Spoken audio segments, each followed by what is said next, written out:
descubrí que mis padres le transfirieron el negocio a mi hermano. Así que renuncié a trabajar 90 horas sin un peso. Una semana después, mi padre llamó, el cliente más grande nos deja.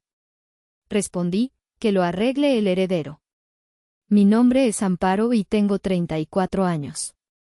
Hace exactamente una semana y un día, mi vida, o lo que yo creía que era mi vida, se hizo añicos. Ahora, el silencio es mi único compañero. Resuena en las paredes desnudas de este pequeño apartamento de alquiler, un espacio tan impersonal y vacío como me siento yo por dentro. El único mobiliario son un par de cajas de cartón, un colchón en el suelo y una pequeña mesa donde reposa mi teléfono, vibrando como una bomba de tiempo. He estado observando mis manos durante la última hora. No son las manos suaves que una mujer de mi edad debería tener. Están cubiertas de pequeñas cicatrices blancas, recuerdos de quemaduras con bandejas calientes y caramelo hirviendo. Los nudillos están enrojecidos y las yemas de los dedos, perpetuamente ásperas por el contacto con la harina y el azúcar. Son las manos de una panadera, de una artista, de una constructora. Son el mapa de 12 años de mi vida entregados a un sueño que resultó ser una mentira. 12 años construyendo, dulce legado, la pastelería que mi abuela empezó y que yo convertí en una joya de Polanco. El teléfono vuelve a vibrar, esta vez con más insistencia. En la pantalla brilla el nombre, papá. Un nudo de hielo se forma en mi estómago. Durante 7 días, he ignorado sus llamadas, las de mi madre, los mensajes de odio de mi hermano. Pero esta vez, algo me dice que es diferente. Con un suspiro tembloroso, deslizo el dedo por la pantalla. No digo nada. Solo escucho. Amparo, la voz de mi padre, Vicente, suena extraña. No es el tono condescendiente y paternalista de siempre. Hay una capa de pánico apenas contenida. Amparo, por favor, tienes que escucharme. Sigo en silencio. El sonido de mi propia respiración es lo único que me ancla a la realidad. Es el señor Garza, dice, su voz subiendo una octava. El contrato con la marca de autos. Está a punto de cancelar. Dice que la degustación fue un desastre. Que tu hermano fue un grosero. Amparo, es el contrato más grande que hemos tenido. Nos va a destruir. Escucho sus palabras y una parte de mí, una versión vieja y condicionada de Amparo, siente una punzada. Es el reflejo instintivo de querer arreglar las cosas, de correr a apagar el fuego, como siempre he hecho. Pero esa Amparo murió hace una semana, en el silencio polvoriento de la oficina de mi padre. Recuerdo ese momento con una claridad que quema. Estaba buscando una factura antigua para un cliente. El cajón inferior del escritorio de mi padre siempre estaba atascado. Tiré con más fuerza y un folder de color manila, escondido en el fondo, cayó al suelo. No era un folder cualquiera. Tenía una etiqueta impresa con letras mayúsculas y rojas, plan de sucesión, confidencial. El corazón me empezó a latir con fuerza. No debería haberlo abierto. Pero una fuerza invisible, una premonición oscura, guió mis manos.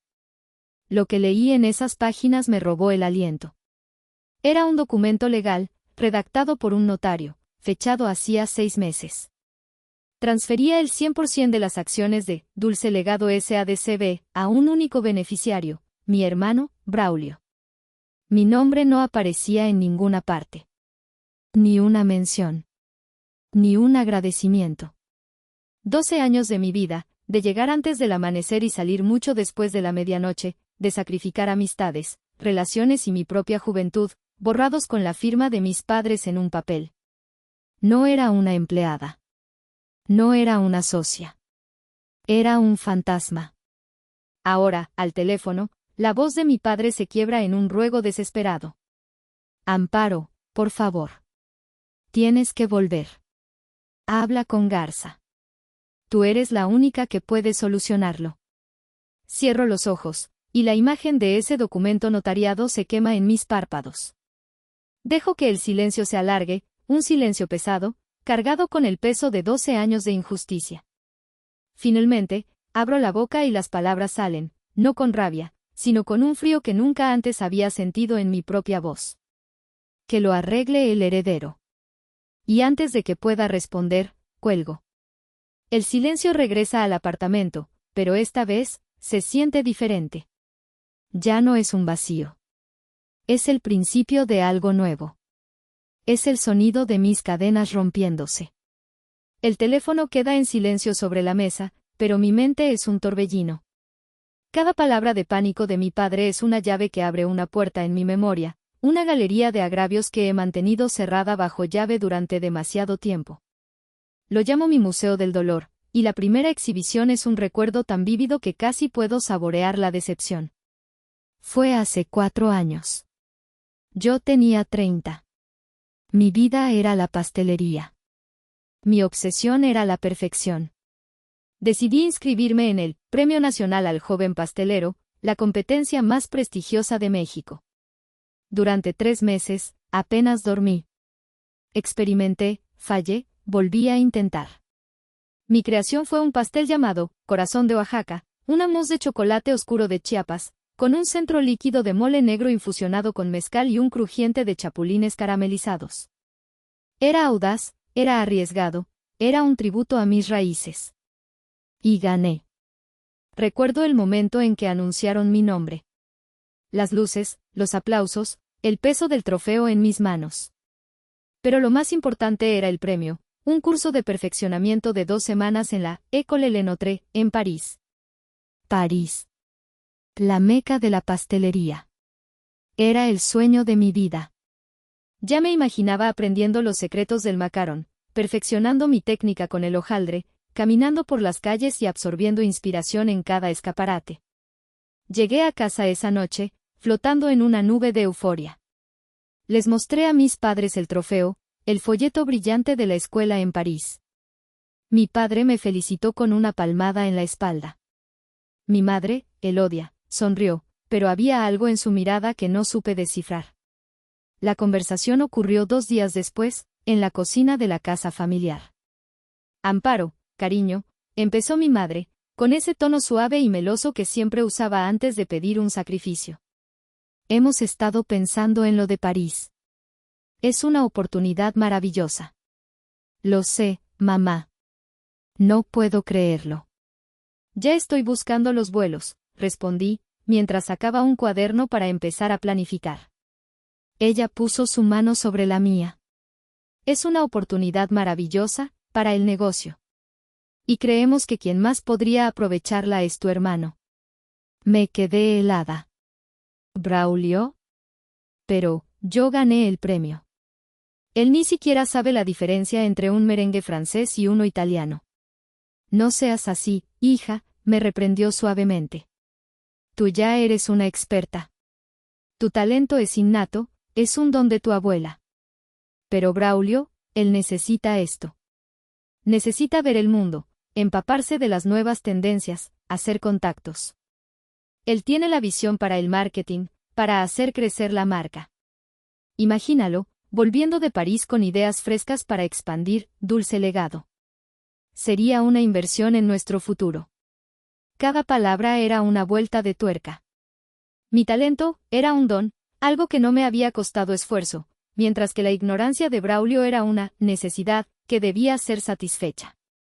Mi sueño personal fue reempaquetado como un activo egoísta, mientras que unas vacaciones para mi hermano se convirtieron en una inversión estratégica. Discutí. Por primera vez en mucho tiempo, intenté defender mi posición. Pero era como hablarle a una pared. Mi padre apoyaba a mi madre, murmurando algo sobre que Braulio tiene el don de gentes. Al final, me arrinconaron con el arma definitiva, la culpa. Hazlo por la familia, Amparo. A veces, los más fuertes tienen que ceder por el bien de todos. Y cedí. Como siempre. Me convencí a mí misma de que tenían razón, que era un sacrificio necesario. Vi cómo mi hermano, con una sonrisa triunfante, empacaba sus maletas. Incluso le ayudé, dándole una lista de pastelerías que debía visitar para investigar. Braulio se fue a París. Y durante 2 semanas, mi Instagram se llenó de sus investigaciones. Fotos de él con copas de champán en clubes nocturnos cerca de los Campos Elíseos. Selfies desde la cima de la Torre Eiffel. Historias de cenas en restaurantes con estrellas Michelin. Ni una sola foto de un croissant, ni una mención a la escuela de pastelería. Había convertido mi sueño en su patio de recreo. Cuando regresó, no trajo ideas frescas ni contactos valiosos. Trajo una maleta llena de ropa de diseñador y un bronceado perfecto. Y unas semanas después, llegó el estado de cuenta de la tarjeta de crédito de la empresa. Miles y miles de pesos en gastos de representación. Cenas, bebidas, tiendas de lujo. Nadie dijo nada. Y yo, en silencio, trabajé turnos dobles durante los siguientes meses, horneando pasteles de boda y postres para eventos, para cubrir el agujero financiero que mi sueño robado le había costado al negocio. Esa noche, mientras cubría un pastel de 3 pisos con ganache de chocolate a las 2 de la mañana, me di cuenta de la amarga verdad: en mi familia, mi fuerza no era un don, era mi condena. Si el viaje a París fue una herida abierta, el siguiente objeto en mi Museo del Dolor es una cicatriz mucho más profunda, una que toca el mismísimo origen de mi pasión. Es un cuaderno de cuero grueso y desgastado, con las páginas amarillentas y manchadas de mantequilla, chocolate y extracto de vainilla. Es el recetario de mi abuela Alma, la fundadora de la pastelería original, El Rincón Dulce de Alma. Ese libro no es solo una colección de recetas.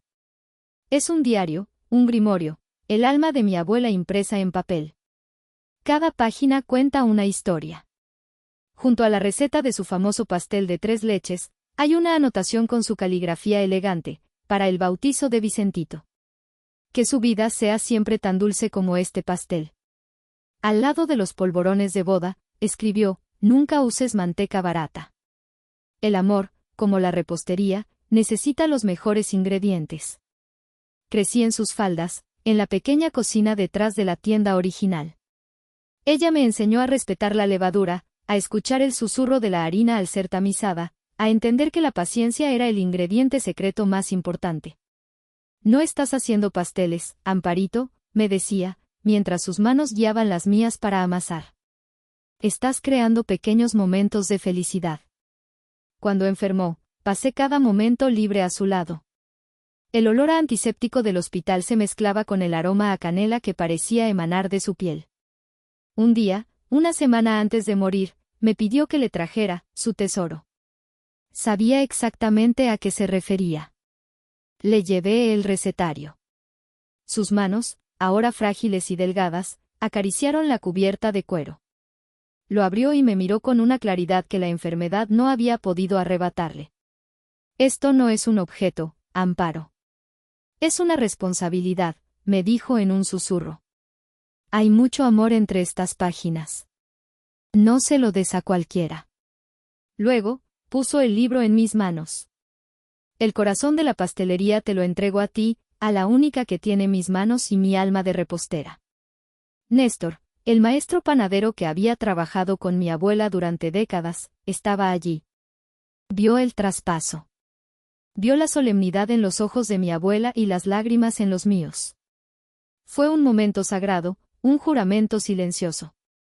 Después del funeral, cuando la tristeza aún era una manta pesada sobre nuestra casa, mi madre se me acercó. Estábamos en mi habitación, y yo tenía el recetario sobre mi mesita de noche.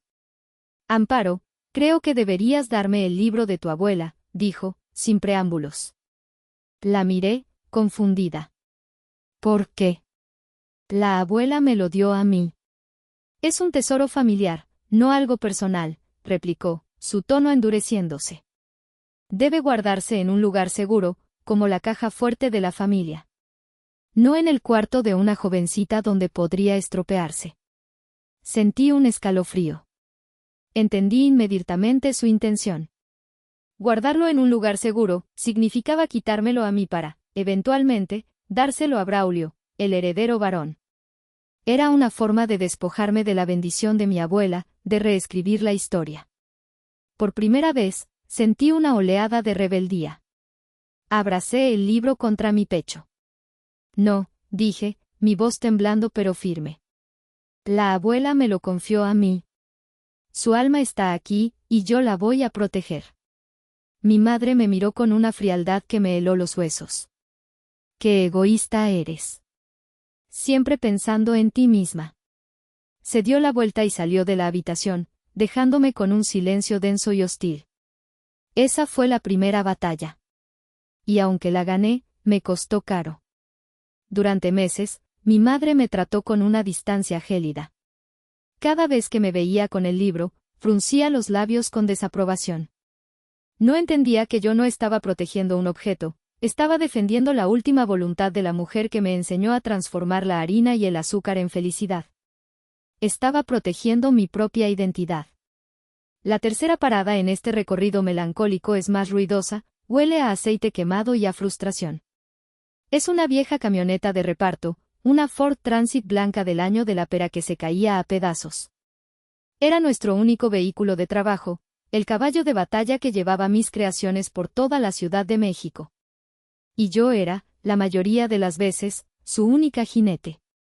La camioneta era una metáfora de mi situación. Por fuera, llevaba el logo elegante y moderno de Dulce Legado, que yo misma había ayudado a diseñar. Pero por dentro, era un desastre. La calefacción no funcionaba en invierno y el aire acondicionado era un sueño lejano en verano. La segunda velocidad solo entraba si le rezabas a algún santo olvidado y los frenos, bueno, los frenos eran una aventura.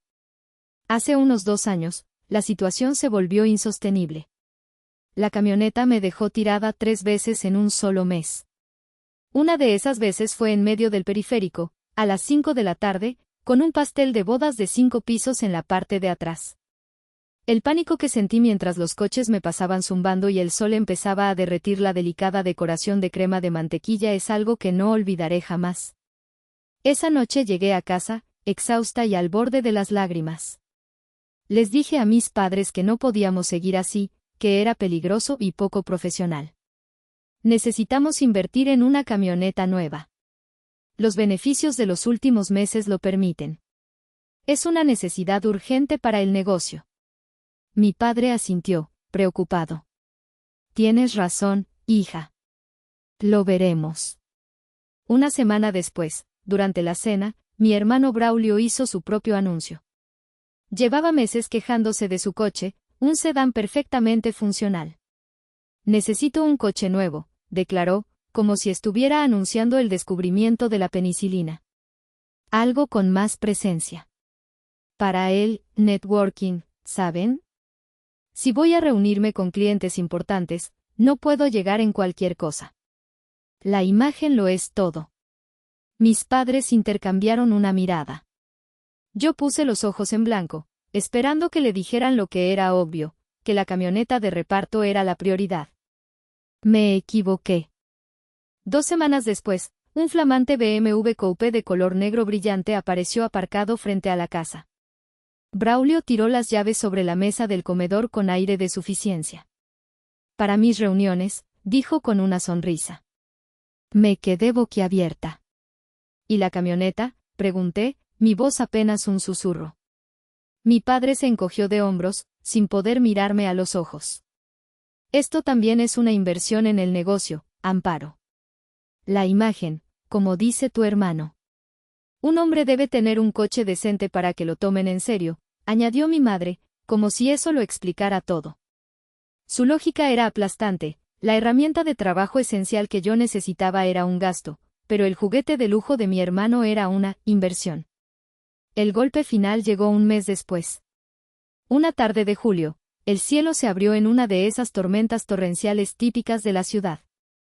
Tenía que entregar un pedido enorme para un evento corporativo en Santa Fe. A mitad de camino, en una subida pronunciada, la vieja Ford Transit dijo basta. El motor tosió, petardeó y se murió. Ahí estaba yo, bajo una lluvia torrencial, con el agua calándome hasta los huesos, empujando una camioneta de 1 tonelada hacia la orilla para no bloquear el tráfico.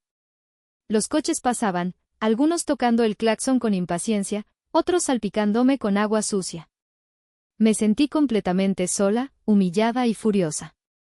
Mientras mis zapatos se arruinaban en un charco y mi cuerpo temblaba de frío y esfuerzo, solo podía pensar en una cosa, en mi hermano, probablemente en ese mismo momento, aparcando su reluciente BMW en la entrada de algún bar de moda en la Condesa para hacer networking.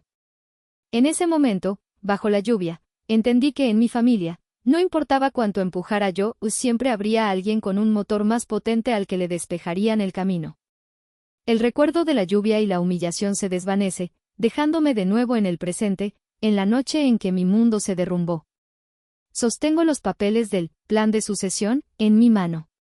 El papel es fino, casi insignificante, pero pesa como una losa de plomo. Mis manos no tiemblan. La rabia ha quemado todo el temblor, dejando una calma gélida en su lugar. Conduzco hasta la casa de mis padres. No corro, no toco el claxon. Cada movimiento es deliberado. Cuando entro, están en la sala, viendo la televisión. Braulio está tirado en el sofá, navegando en su teléfono. La escena es tan absurdamente normal que me provoca náuseas. Apago la televisión con el control remoto que hay sobre la mesa. El silencio repentino los sobresalta. Los tres me miran. Mi madre, Elodia, con una leve irritación. Mi padre, Vicente, con curiosidad. Braulio, con aburrimiento. No grito. No lloro. Dejo los papeles sobre la mesa de centro, justo encima de una revista de sociedad. Mi voz sale plana, sin emoción. ¿Alguien puede explicarme qué es esto? Mi madre es la primera en reaccionar. Coge los papeles, sus ojos escanean la primera página. Su expresión no cambia. No hay sorpresa, no hay culpa. Solo una fría resignación. Ah, eso, dice, dejando los papeles de nuevo sobre la mesa. Pensé que lo encontrarías más tarde. Más tarde, repito, y esta vez mi voz tiene un matiz peligroso. ¿Cuándo exactamente? Cuando ya no tuvieran el valor de decírmelo a la cara. Mi padre se aclara la garganta, un gesto nervioso que conozco bien. Hija, no es lo que parece.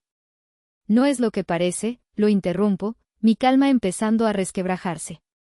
Aquí dice, con la firma de un notario y la de ustedes dos, que el 100% de la empresa que yo he levantado durante 12 años le pertenece a él. Señalo a Braulio, que ni siquiera ha levantado la vista de su teléfono. Braulio, guarda eso, le ordena mi madre. Él suspira y se mete el teléfono en el bolsillo con desgana. Amparo, tienes que entender, dice ella, adoptando su tono de mártir. Es lo mejor para la familia. Y entonces, suelta la frase. La frase que se convertirá en el epitafio de nuestra relación. Tú eres fuerte, Amparo. Siempre has sabido salir adelante sola. Pero tu hermano, él es más sensible. Él te necesita. Necesita esta seguridad, esta estructura. La miro fijamente. La miro como si la viera por primera vez. Cada palabra es un absurdo, una inversión de la realidad tan grotesca que casi me río. Mi fuerza, mi resiliencia, mi capacidad de trabajo, no son cualidades a admirar, son la justificación para despojarme. La debilidad e incompetencia de mi hermano, por otro lado, son méritos que le hacen merecedor de una recompensa. Es una lógica de manicomio. Que yo soy fuerte, digo, mi voz ahora sí, temblando de una furia contenida. Claro que soy fuerte. ¿Saben por qué? Porque durante 12 años he trabajado 90 horas a la semana mientras él se iba de fiesta.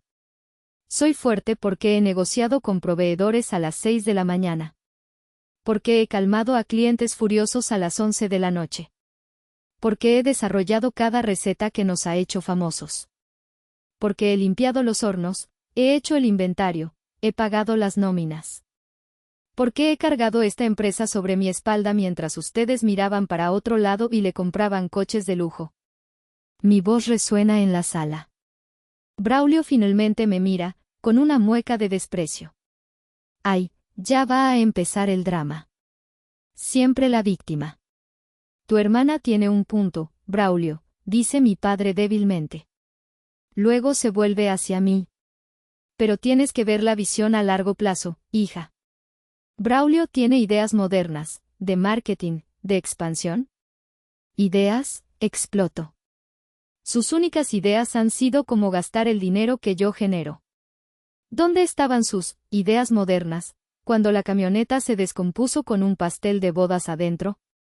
¿Dónde estaba su visión cuando casi perdemos al cliente del hotel porque se le olvidó hacer el pedido de chocolate belga? Díganmelo.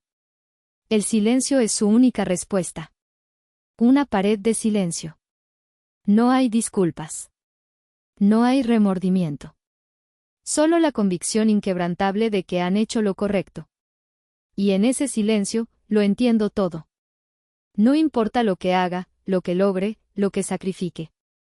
En su universo, yo soy el motor y Braulio es el conductor. Mi propósito es generar la energía para que él pueda brillar. Me doy la vuelta. Ya no hay nada más que decir. Mi ira se ha consumido, dejando un vacío helado.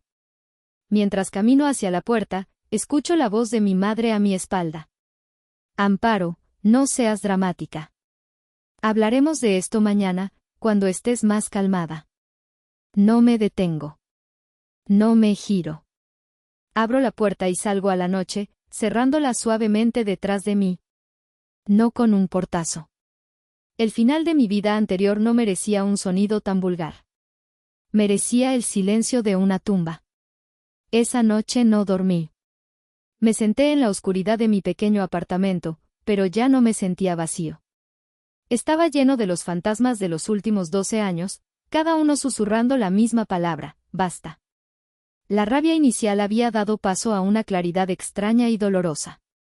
Era como si me hubieran quitado una venda de los ojos que ni siquiera sabía que llevaba puesta. Vi la dinámica de mi familia por lo que era, un sistema diseñado para explotar mi fuerza y subsidiar la debilidad de mi hermano. Al amanecer, no me sentí cansada. Me sentí ligera. Decidida. Me senté frente a mi computadora portátil. Abrí un documento en blanco y empecé a escribir. No una carta de renuncia llena de reproches. Eso sería darles el placer del drama que esperaban. En su lugar, redacté un correo electrónico. Frío, profesional, impecable. Asunto: notificación de terminación de relación laboral. Estimados señores Vicente y Elodia, apellido, director y gerente de Dulce Legado S.A.D.C.B. Por medio de la presente, les comunico mi decisión irrevocable de terminar mi relación laboral y de prestación de servicios con la empresa, con efecto inmediato a partir de la fecha de hoy, fecha. Agradezco la experiencia adquirida durante los últimos 12 años. Sin otro particular, les saluda atentamente. Amparo, apellido. Lo leí una y otra vez. Cada palabra era un martillazo en los clavos del ataúd de mi vida pasada. Relación laboral. Prestación de servicios. Usé su propio lenguaje corporativo en su contra. Les negué la narrativa de «es un asunto familiar». No, esto era un negocio. Y yo, su activo más valioso, acababa de liquidar mi posición. Añadí a Braulio en copia. Y con un clic, lo envié. Luego, conduje por última vez a la pastelería. Eran las 7 de la mañana. Néstor y el resto del equipo de la mañana ya estaban allí. El olor a pan recién horneado y a café me golpeó como siempre, pero por primera vez, no me sentí en casa. Me sentí como una extraña. Fui directamente a mi pequeño rincón de la oficina. Empaqué mis cosas en una caja, mi juego personal de cuchillos de pastelería, algunos libros de referencia, un par de fotos, incluida una de mi abuela y yo cubiertas de harina, y por supuesto, su recetario. Néstor se acercó, su rostro arrugado por la preocupación. ¿Pasa algo, jefa? Lo miré, y la fachada de profesionalismo se resquebrajó. Mis ojos se llenaron de lágrimas. Ya no soy la jefa, Néstor. Me voy. No preguntó por qué. Lo supo. Vio la verdad en mis ojos. Simplemente asintió, una tristeza profunda en su mirada. Este lugar no será nada sin usted, dijo en voz baja. Usted es el corazón de esta cocina. Cuídate mucho, Néstor. Puse una mano en su hombro y salí de allí antes de derrumbarme por completo. Mientras conducía sin rumbo, con la caja de mi vida en el asiento del copiloto, finalmente me permití sentir el dolor, la traición, el miedo aterrador al futuro. ¿Qué iba a hacer? No tenía ahorros significativos, todo lo que ganaba se reinvertía en el negocio o se desviaba para cubrir los gastos de Braulio. No tenía un plan. Entonces, hice lo que debía haber hecho años atrás. Me orillé y saqué mi teléfono. Marqué el número de mi mejor amiga de la universidad, Lourdes. Hacía meses que no hablábamos más que por mensajes de texto. Siempre estaba demasiado ocupada para vernos. Lourdes contestó al segundo tono. ¿Amparo? ¡Qué milagro! ¿No deberías estar cubierta de merengue a estas horas? Y ahí, sentada en mi coche en una calle cualquiera de la Ciudad de México, me rompí. Lloré. Lloré por la niña que solo quería la aprobación de sus padres, por la joven que sacrificó su vida por una promesa vacía, por la mujer de 34 años que acababa de quedarse sin nada. Lourdes, sollocé. He sido tan estúpida. Hubo un silencio al otro lado de la línea. Luego, su voz, ahora despojada de toda broma, se volvió afilada y precisa, la voz de una de las mejores abogadas corporativas de la ciudad. No, Amparo. No has sido estúpida. Has sido demasiado leal. Y ahora, es hora de que te paguen por esa lealtad. Con intereses. Dime dónde estás. Voy para allá. Lourdes llegó en 20 minutos. No en su coche de lujo, sino en un Uber. Se metió en mi coche, me quitó las llaves de la mano temblorosa, y me abrazó. Me abrazó fuerte, como no me habían abrazado en años. Dejé que mi llanto se convirtiera en un temblor silencioso. Ahora, dijo, separándose y mirándome directamente a los ojos. Su mirada era una mezcla de compasión y acero. Cuéntamelo todo. Desde el principio. Y no omitas ni un solo detalle, por insignificante que te parezca. Y lo hice. Durante la siguiente hora, en la intimidad de mi coche aparcado, le conté la historia de los últimos 12 años. Le hablé de las horas interminables, de la falta de sueldo, del viaje a París, de la camioneta, del recetario de mi abuela. Y finalmente, le hablé del plan de sucesión. Mientras hablaba, Lourdes no decía nada. Solo escuchaba, asintiendo de vez en cuando, su mente de abogada procesando cada dato. Cuando terminé, me sentí vacía, pero también extrañamente liberada. Ok, dijo finalmente. Su tono era tranquilo, pero sus ojos brillaban con una furia helada que me reconfortó. Esto no es solo una canallada familiar, Amparo. Esto es un caso de libro. Tienes varios frentes legales que podemos atacar. Sacó una libreta y un bolígrafo de su bolso. Primero, explotación laboral. 12 años trabajando sin un sueldo contractual, sin prestaciones, sin seguridad social. Podemos demandar por salarios caídos, y créeme, la cifra será astronómica. Segundo, administración fraudulenta. Los gastos de tu hermano, los coches, los viajes. Si podemos demostrar que usaron fondos de la empresa para fines personales, mientras a ti se te negaban recursos esenciales para el negocio, eso es un delito. Tu testimonio como directora de facto de operaciones es clave. Y tercero, y quizás el más interesante, la sucesión. Argumentaremos que la transferencia fue hecha de mala fe, con la intención de despojarte de los frutos de tu trabajo. Defenderemos que tú, como constructora principal del valor de la empresa, tienes un derecho adquirido. Escucharla ponerle nombres legales a mis años de dolor fue transformador. Mi sufrimiento no era solo una tragedia personal, era una serie de injusticias tangibles y procesables. Pero, Lourdes, ¿cómo demuestro todo eso? Es mi palabra contra la de ellos, dije, la duda volviendo a instalarse. No será solo tu palabra, sonrió. Vamos a construir un caso. Correos electrónicos, mensajes de texto, testimonios de empleados como Néstor, facturas, contratos que tú negociaste, todo sirve. Durante 12 años, has dejado un rastro de tu trabajo por toda esa empresa. Solo tenemos que seguirlo. Por primera vez en 24 horas, sentí una chispa de esperanza. No estaba sola. Y no estaba loca. Esa noche, en mi apartamento, empecé la tarea que Lourdes me había encomendado. Abrí mi vieja caja de cartón, buscando cualquier cosa que pudiera servir.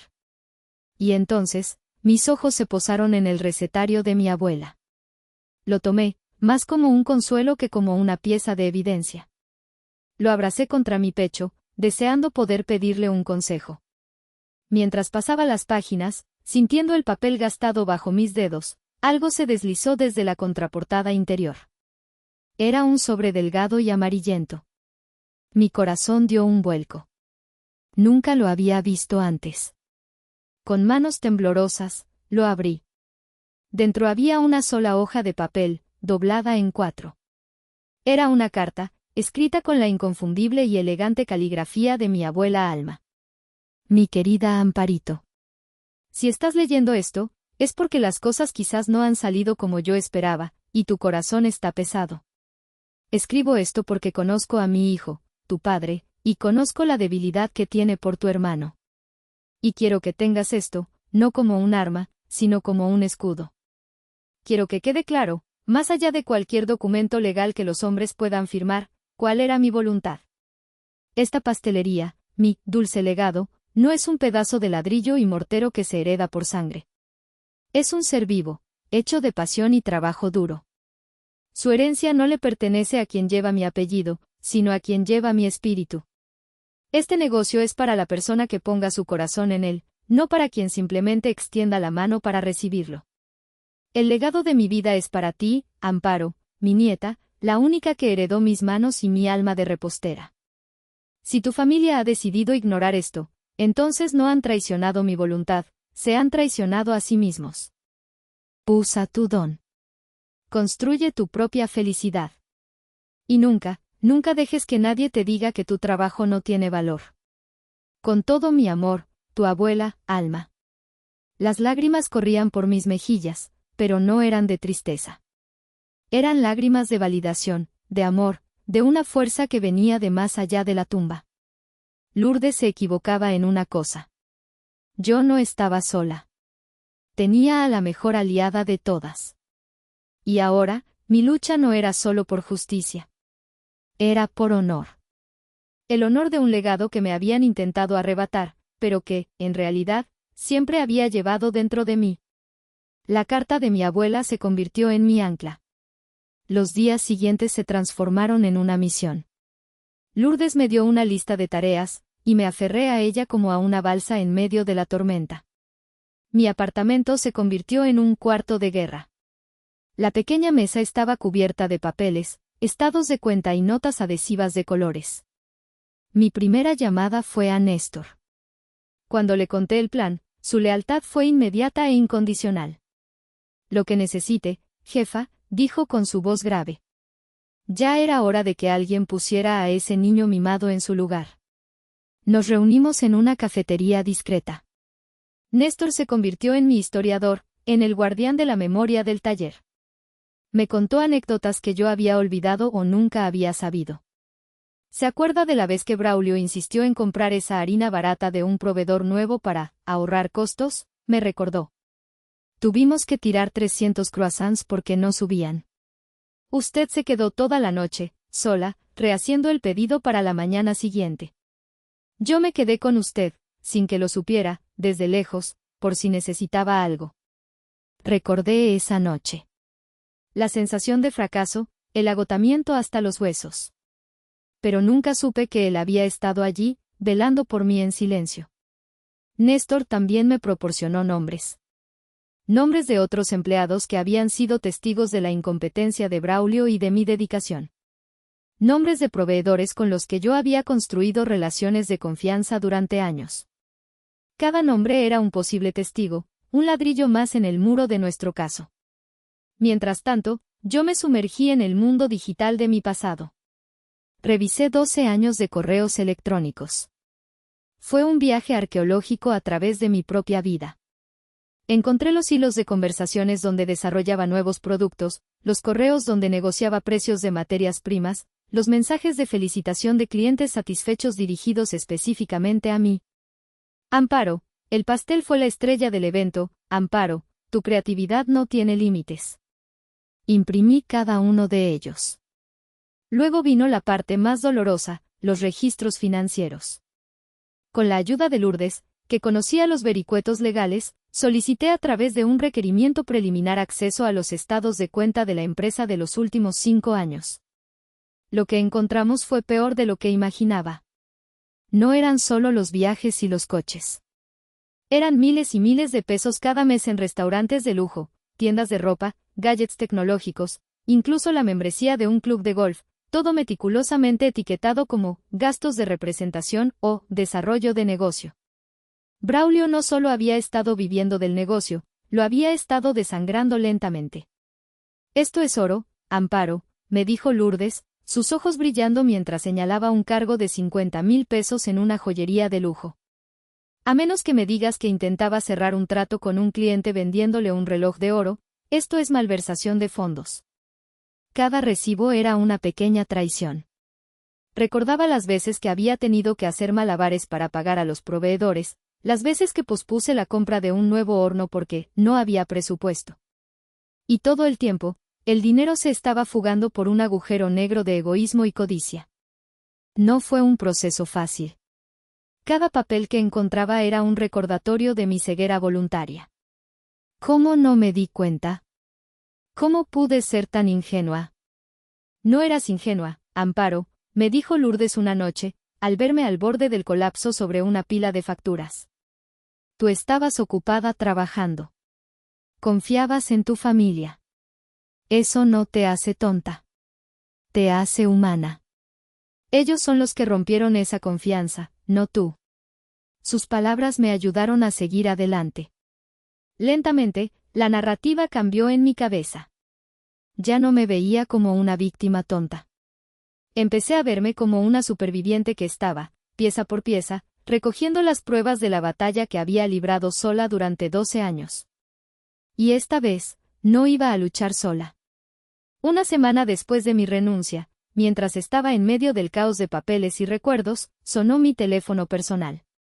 Era un número que no tenía guardado, pero reconocí el prefijo. Dudé un momento, pero algo me impulsó a contestar. Diga. ¿Hablo con Amparo, apellido? Preguntó una voz masculina, formal y con un toque de impaciencia. Sí, soy yo. Soy Humberto Garza, director de marketing y nombre de la marca de autos de lujo. Nos conocimos la semana pasada en su pastelería. Mi corazón dio un vuelco. Era él. El cliente del contrato millonario. Señor Garza, por supuesto que lo recuerdo. Un placer saludarle, dije, intentando que mi voz sonara profesional y serena. El placer no es mutuo en este momento, señorita, replicó bruscamente. Acabo de tener una llamada de seguimiento con su hermano, creo. Y fue, por decirlo suavemente, un desastre. El joven no tenía ni idea de los detalles que discutimos, fue arrogante y la calidad de los postres que envió para la degustación de ayer fue una absoluta vergüenza. El pastel de chocolate estaba seco y el mousse parecía de caja. Sentí una mezcla de horror y una extraña y oscura satisfacción. Señor Garza, lamento, empecé a decir. No, no lo lamente usted, me interrumpió. Lo llamo por cortesía para informarle que voy a cancelar el contrato. Mi evento de lanzamiento es en 3 semanas y no voy a arriesgar la reputación de mi marca con un servicio amateur. El pánico se apoderó de mí por un segundo. Ese contrato era mi obra maestra, la culminación de meses de trabajo, de propuestas personalizadas, de demostrar que, Dulce Legado, podía competir al más alto nivel. Y ahora se estaba desmoronando. Pero entonces, algo hizo clic. Una voz en mi cabeza, que sonaba sospechosamente como la de Lourdes, susurró, esto no es un problema. Es una oportunidad. Respiré hondo. Mi mente empezó a correr, conectando los puntos. El miedo se transformó en una audacia que no sabía que poseía. Señor Garza, dije, mi voz ahora firme y clara. Lamento profundamente su experiencia. Pero debo informarle de algo. Yo ya no trabajo en Dulce Legado. Hubo un silencio al otro lado. ¿Cómo dice? Renuncié la semana pasada. La razón de la baja en la calidad es, con todo respeto, mi ausencia. Yo era la persona que desarrolló su propuesta, horneó las muestras que tanto le gustaron y quien iba a supervisar personalmente su evento. Ya veo, dijo, su tono cambiando de la ira a la intriga. Eso lo explica todo. Bueno, es una lástima. Su trabajo era excepcional. Le deseo suerte en su próximo proyecto. Estaba a punto de colgar, de dejar ir la oportunidad. Pero entonces, la imagen de mi abuela, entregándome su recetario, apareció en mi mente. Usa tu don. Construye tu propia felicidad. Señor Garza, espere, dije rápidamente. ¿Y si le dijera que todavía puedo encargarme de su evento? Otro silencio. ¿Cómo? ¿No me acaba de decir que renunció?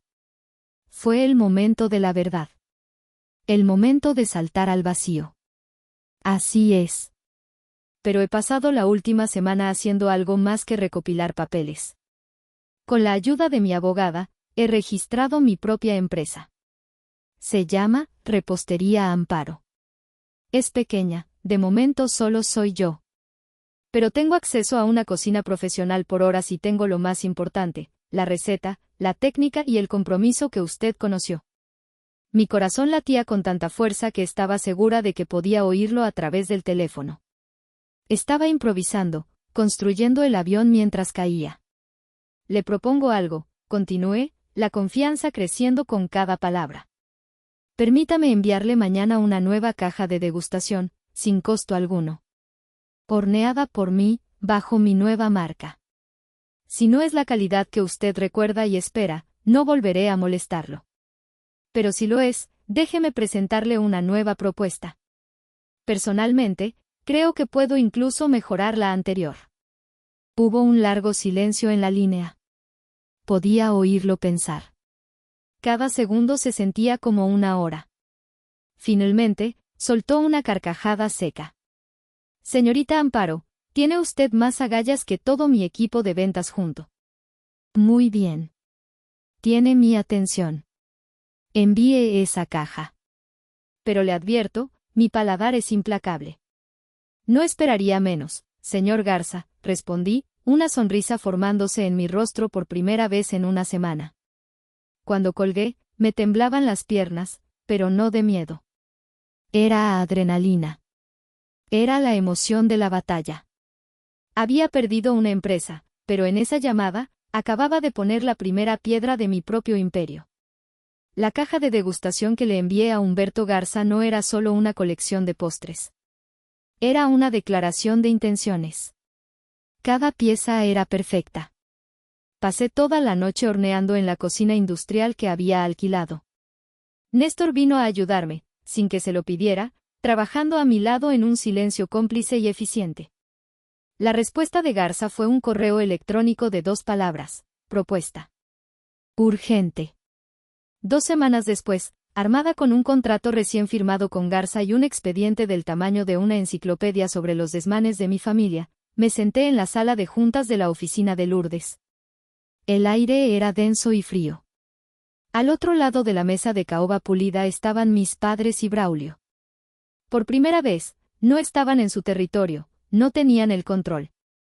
Estaban flanqueados por un abogado de traje caro que parecía nervioso. Yo no dije una palabra. Era el show de Lourdes. Lourdes, vestida con un traje sastre impecable, comenzó la reunión con una calma glacial. No hubo saludos cordiales ni charlas triviales. Buenos días. Estamos aquí para discutir una solución extrajudicial a las reclamaciones de mi clienta, la señorita Amparo, apellido, contra la empresa, Dulce Legado S.A.D.C.B., y sus directores, dijo, su voz cortando el silencio. El abogado de mis padres empezó a hablar, con un tono condescendiente. Mire, licenciada, entendemos que hay sentimientos heridos. Esto es un malentendido familiar. Estamos dispuestos a ofrecerle a la señorita Amparo una compensación generosa por su tiempo y... Lourdes levantó una mano, y el hombre se calló al instante. No estamos aquí para hablar de sentimientos heridos, ni de Compensaciones, dijo Lourdes. Estamos aquí para hablar de cifras. Colocó el primer expediente sobre la mesa. Reclamación número 1. Salarios caídos. 12 años de trabajo, con un promedio de 90 horas semanales, sin contrato, sin prestaciones, sin pago de horas extra.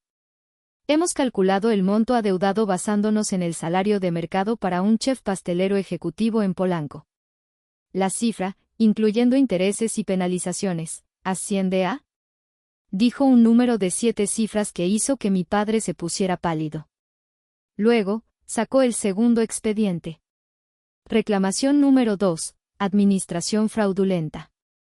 Abrió el expediente y empezó a deslizar copias de los estados de cuenta, los recibos de las joyerías, los boletos de avión, las facturas de los hoteles de lujo. Estos son solo algunos ejemplos de los fondos de la empresa desviados para uso personal por el señor Braulio, con el aparente consentimiento de los directores. Tenemos pruebas suficientes para iniciar un proceso penal por fraude. Braulio, que hasta entonces había estado mirando su reloj con arrogancia, se enderezó en su silla, su rostro perdiendo todo el color. Finalmente, Lourdes sacó una sola hoja de papel. Era una copia de la carta de mi abuela. Y esto, dijo en voz baja, es la voluntad moral de la fundadora. Aunque no sea un testamento, nos habla de la intención original detrás de Dulce Legado. Una intención que, creemos, ha sido traicionada. El abogado de la familia estaba balbuceando. Mis padres me miraban, sus ojos llenos de una mezcla de shock e incredulidad. Fue entonces cuando el abogado de mis padres intentó su último recurso. Esto es un chantaje, dijo débilmente. Están intentando destruir un negocio familiar por un berrinche. Fue entonces cuando hablé por primera vez. Mi voz era tranquila, pero resonó en la sala como un portazo.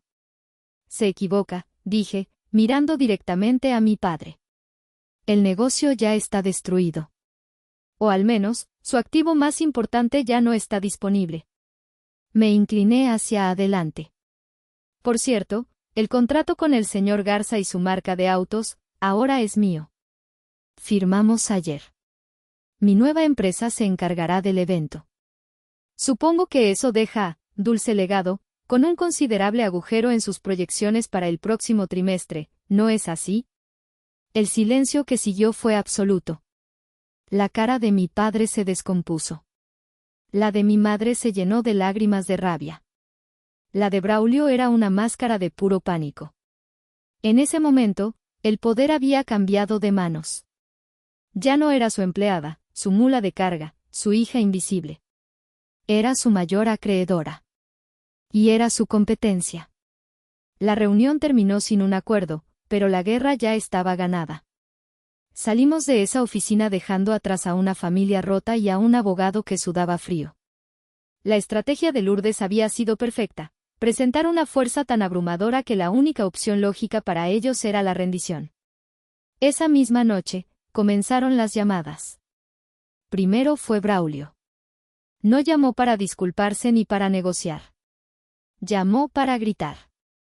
Arruinaste todo, vociferó a través del teléfono. Todo por tu maldito ego. Esta era mi oportunidad, mi futuro, y lo destruiste. Escuché su diatriba infantil en silencio. Escuché cómo me culpaba de su propia incompetencia, de su codicia. No sentí rabia, solo una profunda y amarga lástima. Cuando se quedó sin aliento, no dije nada. Simplemente colgué. Luego vino mi madre. Me dejó una serie de mensajes de voz, cada uno más desesperado que el anterior. Eran un torrente de manipulación emocional. Lágrimas, acusaciones, recuerdos de mi infancia. ¿Cómo puedes hacernos esto, Amparo? Somos tu familia. Te dimos la vida. ¿Así nos pagas, destruyendo el legado de tu abuela? Escuché cada mensaje. Y con cada palabra, una capa de la vieja culpa se desprendía de mí. El legado de mi abuela no era un edificio ni un nombre comercial. Era yo. Y yo no me estaba destruyendo, al contrario, me estaba salvando. Borré los mensajes sin responder. La negociación final fue rápida. a través de sus abogados, aceptaron todas nuestras condiciones. No tenían otra opción. La amenaza de un escándalo público y un juicio penal era demasiado grande. Para pagar la enorme deuda de mis salarios caídos, tuvieron que hacer lo impensable, poner en venta Dulce Legado. Un competidor, una cadena de pastelerías industriales que siempre había envidiado nuestro prestigio artesanal, la compró por una fracción de su valor real. La compraron por el nombre y la ubicación, pero el alma ya no estaba allí. Los vi una última vez, el día que firmamos el acuerdo final ante notario. Parecían extraños, versiones demacradas y grises de las personas que conocía. Mi padre había envejecido 10 años. Mi madre evitaba mi mirada, sus labios apretados en una línea de resentimiento perpetuo. Braulio me lanzó una mirada cargada de un odio impotente. No hubo palabras. Solo el sonido de las plumas firmando papeles, el sello del notario, y el fin de un capítulo de mi vida. Salí de la notaría y respiré el aire contaminado de la ciudad como si fuera el aire más puro de la montaña. No sentí la euforia de la victoria. No hubo un momento de, te lo dije. Solo una inmensa, abrumadora sensación de alivio. El peso de 12 años, el peso de sus expectativas, de su desprecio, de mi propia esperanza ingenua, finalmente se había levantado de mis hombros. No me sentía feliz. La felicidad era una emoción demasiado compleja para ese momento. Me sentía libre. Y eso, descubrí, era mucho mejor. 6 meses después. El sol de la mañana se filtra por los grandes ventanales de mi nueva cocina. No es grande, no es lujosa, pero es mía. Cada centímetro cuadrado fue pagado con mi trabajo y mi libertad. El aire huele a mantequilla tostada, a levadura viva y a chocolate derritiéndose. Es el olor de mi futuro. Repostería Amparo, ha nacido. Con el dinero del acuerdo, pude montar un pequeño local, contratar a Néstor como mi jefe de panadería y a 2 jóvenes aprendices llenos de entusiasmo. Mi rutina ha cambiado. Sigo llegando temprano, pero no por obligación, sino por pasión. El primer acto del día es siempre el mismo, me preparo un café y me siento 5 minutos en silencio, mirando mi cocina cobrar vida. Veo a Néstor enseñándole a uno de los chicos cómo laminar la masa de hojaldre. Veo a la otra aprendiz decorando galletas con una concentración absoluta. Y sonrío. El evento de lanzamiento de la marca de autos fue un éxito rotundo. Humberto Garza se convirtió en mi cliente más fiel y en mi mejor promotor. Los pedidos empezaron a llegar, primero de sus contactos, luego por el boca a boca.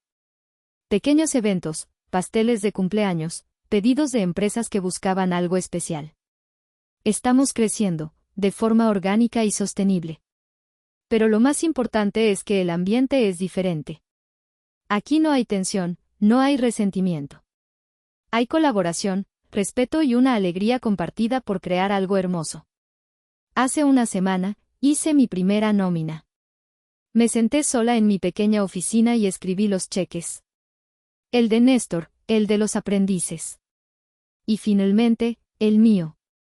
Miré el cheque a mi nombre. No era una cantidad exorbitante, pero era real.